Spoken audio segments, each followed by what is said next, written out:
Hi viewers, welcome to our channel. ప్రస్తుతం మనతో పాటు senior journalist Damu Bala sir వారితో మాట్లాడాం. నమస్కారం సార్. నమస్తే సార్, రామ్ గోపాల్ వర్మ గారిని చంపడానికి లోకేష్ గారు ప్రయత్నించారని చెప్పేసి పోసాని కృష్ణమురళి గారు సంచలన ఆరోపణలు చేయడానికి చూస్తున్నాం సార్. అయితే దీంట్లో పాసిబిలిటీస్ ఉన్నాయంటారు సార్. లోకేష్ గారు నిజంగా చంపడానికి ప్రయత్నించారా? అలాగే మరి పోసాని గారు ఇంకొన్ని ఆరోపణలు కూడా చేయడం చూస్తున్నాం కదా, దానిపైన మీ ఒపీనియన్ ఏంటి సార్? పోసాని నిన్న ప్రెస్ మీట్లో అనేక అంశాలు మాట్లాడారు. ముఖ్యంగా కూటమిలో ఇద్దరు పార్టీలు, రెండు పార్టీలు అంటే ఒకటి తెలుగుదేశం అండ్ జనసేన, వీళ్ళకి సంబంధించి ఆయన ప్రధానంగా ప్రశ్నలు సంధించారు. బీజేపీ మీద ఏం పెద్దగా మాట్లాడలేదు. సో ముందుగా ఆయన మన టాపిక్ ఆర్జీవీని చంపడానికి తెలుగుదేశం వాళ్ళు కొంతమంది ప్లాన్ చేశారు. లోకేష్ కూడా గ్రీన్ సిగ్నల్ ఇచ్చాడు. బట్ చంద్రబాబు దాన్ని అడ్డుకున్నాడు, ఆపేశాడు. లేకపోతే ఆర్జీవీని కూడా చంపాలని వాళ్ళు అనుకున్నారు. ఇది నాకు బాగా తెలుసు, ఎవరు అనుకున్నారు ఏంటి అనేది కూడా నేను చెప్పగలను అనేది ఆయన అన్నాడు.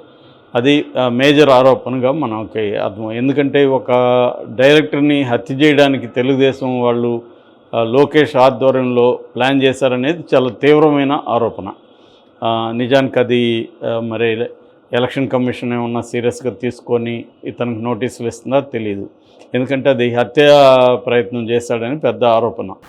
సో దానికి వీళ్ళు చెప్తున్నది ఏమంటే వివేకానంద రెడ్డిని జగన్నే చంపించాడని వీళ్ళు డైరెక్ట్గా హూ కిల్డ్ బాబాయ్ అని తో ఇంకా రకరకాలుగా వాళ్ళు కూడా నిందిస్తున్నారు కదా అనేది వీళ్ళు చెప్తున్నారు. సో మామూలుగానే ఎన్నికలకు ముందే ఇవన్నీ ఎప్పటి నుంచో ఆరోపణలు జరుగుతున్నాయి. అయితే ఇప్పుడు పోసాని ఇప్పటివరకు ఆరోపించలేదు. ఇప్పటివరకు ఈ ఆరోపణ ఎవరు కూడా చేయలే. రామ్ గోపాల్ వర్మని చంపడానికి తెలుగుదేశం నాయకులు ప్రయత్నించారన్న విషయాన్ని ఎవరు కూడా చేయలేదు. ఎందుకంటే అది లోకేష్కు దగ్గరున్న రాజేష్ అనే వ్యక్తి ఆధ్వర్యంలోనే ప్లాన్ జరిగిందనేది కూడా ఆయన చెప్పాడు. కొన్ని పేర్లు కూడా చెప్పాడు. సో మరి అతనికి అంటే ఇంకొకటి కూడా చెప్పాడు, పవన్ కళ్యాణ్కి ఎలా నిఘా వర్గాలు ఉంటాయో నాకు కూడా సినిమా ఇండస్ట్రీలో నిఘా వర్గాలు ఉంటాయనేది కూడా చెప్పాడు. సో మరి నిజంగానే ట్రై చేశారా, మరి ఎందుకు నిజంగానే చంద్రబాబుకు తెలిసేది ఆపేశాడా అనేది ప్రూవ్ చేయలేని అంశం. ఆయన ప్రూవ్ చేయాలి. ఆయన ప్రూవ్ చేస్తానని కూడా అంటున్నాడు. మరి ఎలా ప్రూవ్ చేస్తాడనేది చూడాలి. ఇక ఆయన అసలు ఇది ప్రాబబుల్ అంటే ఎవరినైనా చంపడం అనేది నిజానికి అదేమీ పెద్ద కష్టం కాదు. దానికి సరైన ప్లానింగ్ వ్యవహారాలు ఉంటే ఆర్జీవీ లాంటి వాళ్ళని అయితే ఈజీగా, ఎందుకంటే ఆయనకేం సెక్యూరిటీ ఉండదు, ఆఫీసులు ఉంటారు. అట్లాగే ఆయన పబ్లిక్ ఫిగర్ కాబట్టి బయట కూడా తిరుగుతుంటారు. సో ఆయన్ని ఒక పొలిటికల్ పార్టీ అనుకుంటే పెద్ద విషయం కాదు. యాక్చువల్గా నేను ఆయన సినిమాలు తీస్తున్నప్పుడు కూడా ఈ తెలుగుదేశం మీద నేను కూడా ఒకసారి అడిగాను ఆయన్ని, ఆర్జీవీని, సార్ మీరు ఇలాగా అంతా చంద్రబాబు మీద వీళ్ళ మీద తీస్తున్నారు కదా, చంద్రబాబు అప్పుడు ముఖ్యమంత్రిగా ఉన్నప్పుడే ఈయన తీశాడు కదా అమ్మరాజ్యంలో కడపబెట్టలు ఇట్లాంటివి. సో అప్పుడు అడిగితే ఆయన చాలా కాన్ఫిడెంట్గానే ఉన్నారు. ఏం చేస్తారు దేనికైనా నేను రెడీ అన్నట్టుగానే ఆయన మాట్లాడారు. ఎందుకంటే ఆయన అంతకుముందు కూడా ముంబై మాఫియాతో కూడా ఆయన ఢీకొన్నారు. ముంబై మాఫియా కూడా ఆయన థ్రెట్ ఉండేది. అప్పట్లో ఆయనకు విపరీతంగా ఫోన్లు వచ్చేవి. కొంతకాలం బౌన్సర్లను కూడా పెట్టుకున్నాడు. ఆ తర్వాత కూడా కొంతమంది స్టూడెంట్లు వచ్చి తెలుగుదేశం వాళ్ళు వచ్చి ఈయన ఆఫీస్ ముందు ఆయన బొమ్మని దగ్ధం చేయడం, గొడవ చేయడం, చంపేస్తామని కూడా బెదిరించారు. అవన్నీ కూడా చూసాము.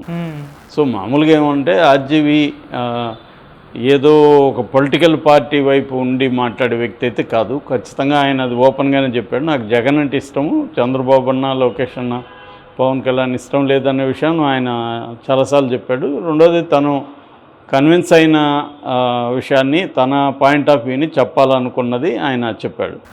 ఖచ్చితంగా దానివల్ల బాధ అయితే ఉంటుంది. ఇప్పుడు పవన్ కళ్యాణ్ అలాగే ఎవరు చూపించలేదు, అంత కెండల్ చేస్తూ అతన్ని ఏతాలు చేస్తూ అలాగే ఎవరు చూపించలేదు. అట్లాగే లోకేష్ని కానీ పప్పు అని ఆయన బాగా ప్రచారం చేశాడు. ఒక రకంగా ఆయన సినిమాలు ఏంటంటే సినిమాగా ఆడకపోయినా అది పబ్లిసిటీ అనేది పెద్ద ఎత్తున వస్తుంది, వైరల్ అవుతుంది. అది ఆయనే చెప్పారు, నా సినిమా ఆడకపోవచ్చు కానీ నా సినిమాకు సంబంధించిన డిస్కషను, ఎవరి షాటు అవన్నీ కూడా ఒక సినిమాలాగా లెక్కేసుకుంటే నేను 1000 సినిమాలు తీస్తున్నట్టు ఒక సినిమా బదులు అనేది కూడా ఆయన చాలా క్లియర్గా చెప్పాడు. సో అయితే ఇక్కడ ఏంటంటే ఇలాగా ఒక అభిప్రాయాన్ని వ్యక్తం చేసిన వాళ్ళని చంపాలంటే అట్లాంటప్పుడు జగన్ కూడా చాలామందిని చంపాలనుకుంటాడు కదా. ఎందుకంటే జగన్ మీద కూడా వీళ్ళు అతి భయంకరంగా ఒక్కొక్కరు విరుచుకుపడడం చేశారు. అట్లాగే ప్రతి రాజకీయ నాయకుడి మీద ప్రత్యర్థి పార్టీ నాయకులు ఇలాగ మాట్లాడి ఇక్కడ కూడా చూసాము. కేసీఆర్ మీద రేవంత్ రెడ్డి మీద కేసీఆర్ వీళ్ళు కూడా తీవ్రంగా మాట్లాడుకున్నారు. సో గతంలో కూడా ఎన్టీఆర్ మీద కృష్ణ చాలా సినిమాలు తీశాడు. దాదాపు 6 సినిమాల పైన తీశాడు. నా పిలిపే ప్రపంచం లాగా చాలా సినిమాలు తీశాడు. అప్పుడే నిజానికి ఇప్పటికంటే కూడా అప్పుడు ఎన్టీఆర్ని చాలా ఒక క్యారికేచర్ లాగా ఇచ్చేయడం అవన్నీ చేశాడు. అయితే ఆ టైంలో ఒక పత్రికా అధిపతి పింగళి దశరథరామ్ అని ఎన్కౌంటర్ అనే పత్రిక, అతన్నైతే ఎన్టీఆర్ ప్రభుత్వంలో మినిస్టరే చంపించాడనేది అప్పట్లో వైరల్ అయింది. ఎందుకంటే ఎన్టీఆర్ ప్రభుత్వంలో ఒక మంత్రి కూతురు డ్రైవర్తో లేచిపోయిందనే విషయాన్ని ఆయన రాశాడు. అప్పట్లో ఎన్టీఆర్ని ఇమేజ్ని కావచ్చు, ఎన్టీఆర్ని అతి దారుణంగా విమర్శించిన పత్రిక ఏదైనా ఉంటే పింగళి దశరథరామ్ పత్రిక అనమాట. సో అప్పట్లో మేము కూడా చదివేవాళ్ళం, మాకందరికి కూడా అది చాలా అట్రాక్ట్ చేసే, ఆ టైంలో ఉన్న యూత్ని అట్రాక్ట్ చేసే విధంగా స్టైల్ కానీ డేరింగ్ అండ్ నేచర్ అనేది, పత్రికా వాళ్ళని తమకు వ్యతిరేకంగా రాస్తున్న వాళ్ళని చంపడం అనేది ఇండియా మొత్తంగా ఉండేది. ప్రపంచంలోనే 166వ ప్లేస్లకి వెళ్ళిపోయింది ఇండియా పత్రికా స్వేచ్ఛలు, అంత దిగువన ఉందన్నమాట. సో ప్రభుత్వాలకు వ్యతిరేకంగా, నాయకులకు వ్యతిరేకంగా మాట్లాడే జర్నలిస్టులని కొట్టడం కావచ్చు, చంపడం కావచ్చు, బెదిరించడం కావచ్చు మోడీ ప్రభుత్వంలో ఇంకా పెరిగింది. కేసులు పెట్టి జైల్లో పెట్టేయడం కావచ్చు, ఇది బాగా పెరిగింది. ఇంతకు ముందు కంటే కూడా పెరిగింది అనేది గణాంకాలు చెప్తున్నాయి.